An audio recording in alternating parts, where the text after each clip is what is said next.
Lala sjell më tepër informacione në këtë lidhje të drejtë për drejtë. Klodit, përshëndes. Gjatë muajit dhjetor 2025 dhe janar 2026, agjentët e Byros Kombëtare të Hetimit, me vendim të gjykatës së posaçme kundër korrupsionit dhe krimit të organizuar, ushtruan kontrolle në disa banesa zyra që ju përkisnin personave të besuar të Belinda Ballukut, ish zyrtar apo zyrtar të Ministrisë së Infrastrukturës dhe Energjisë, e po ashtu u ushtrua kontroll personal dhe i banesave si dhe zyrave të disa kompanive të ndërtimit që dyshohet se kishin fituar tendera nga kompania, nga Ministria e Infrastrukturës dhe tendera të cilat dyshohen se janë paracaktuar nga ish zëvendës kryeministrja dhe ish ministrja Belinda Balluku. Në këtë kuadër, celularët e sekuestruar, por edhe laptopët e marrë në këto zyra dhe banesa, ishin vendosur në ruajtje në prokurorinë e posaçme kundër korrupsionit dhe krimit të organizuar, e cila përpara se t'i kthyrte ato do duhet të merrte leje në gjykatë, nisur kjo nga një vendim i gjykatës kushtetuese. Më herët, prokuroria e posaçme në momentin që bënte një sekuestrim të një celulari apo të kompjuterave të persona të dyshuar apo persona në dieni, mund ta bënte kthyrjen menjëherë pa marrë leje në gjykatës, por pas një vendimi të gjykatës kushtetuese që detyroi prokurorinë e posaçme të kaloj filtrin e gjykatës së posaçme, prokurorët janë drejtuar gjykatës me kërkesë për të lejuar kthyrjen dhe zbërthimin apo aksesimin e të gjithë celularëve. Të paktën 22 persona kanë qenë në vendimin e parë të firmosur në datën 19 mars, e po ashtu edhe të disa kompjuterave që janë sekuestruar.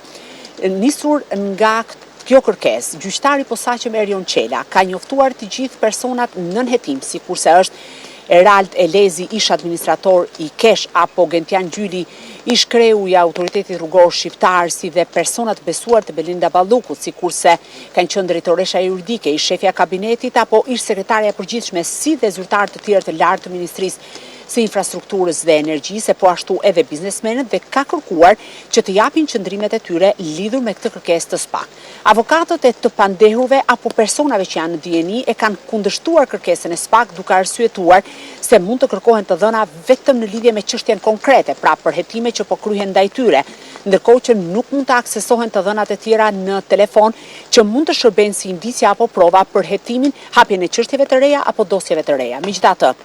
pasi e ka shqyrtuar çështjen në dhomë këshillimi, gjyqtari i posaçëm Erion Çela ka vendosur t'i hap dritën jeshile SPAK dhe të lejojë aksesimin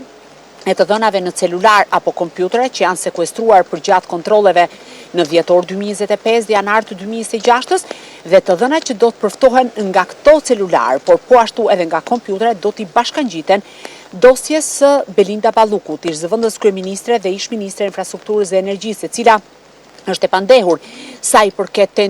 tenderit për ndërtimin e tunelit të Llogaras, e gjithashtu në hetim për një sër procedurash tenderuese për unazën e madhe. Sigurisht që avokatët e kanë kundërshtuar, por gjykata ka lejuar kthyrjen tërësore të pajisjeve, duke argumentuar se i shërben hetimit ndaj ish zëvendës kryeministres. Këto veprime hetimore janë kryer në kohën kur SPAK kishte kërkuar leje në kuvend për arrestimin e Belinda Ballukut, e sikurse dihet, me forcën e kartonit, mazhoranca socialiste vendosi të mos e lejojë SPAK të arrestoj Belinda Ballukun, e në këtë fazë prokurorët e posaçëm kanë intensifikuar hetimet, sepse krahas kërkesës për zbërthimin e celularëve, ku mendohet se do të gjenden të dhëna të reja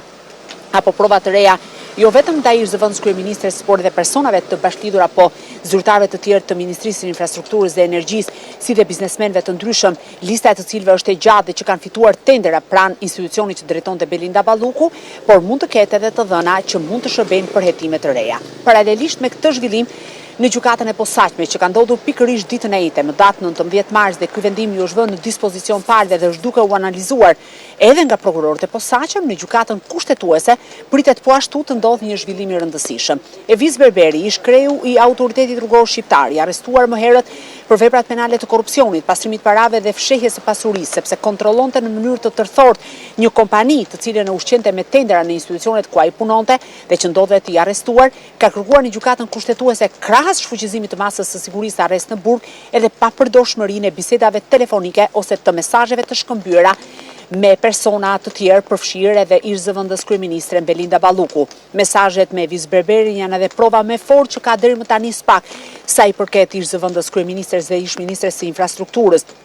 dhe në momentin që gjykata kushtetuese mund të marrë një vendim për të konsideruar të papërdorshme, kjo mund të ndikojë direkt në dosjen dhe në hetimet ndaj Belinda Ballukut. Por duhet kemi parasysh që seanca e fundit në gjykatën kushtetuese u shty dhe vendimi nuk u shpall për shkak se njëri nga anëtarët, pra gjyqtarët kushtetues, ndodhej për një vizitë zyrtare jashtë vendit e për këtë arsye,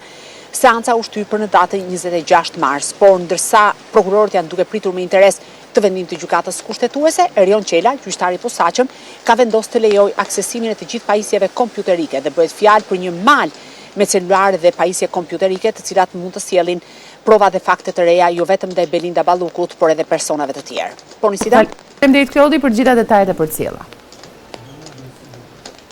Faleminderit juve.